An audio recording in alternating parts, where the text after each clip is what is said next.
あんたに言っとく。マッツンはお前のじゃないからな、この勘違い野郎。相変わらず気持ち悪いな。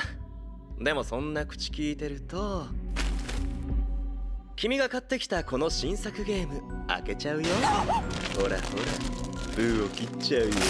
なんて鬼畜。やだ、やれ。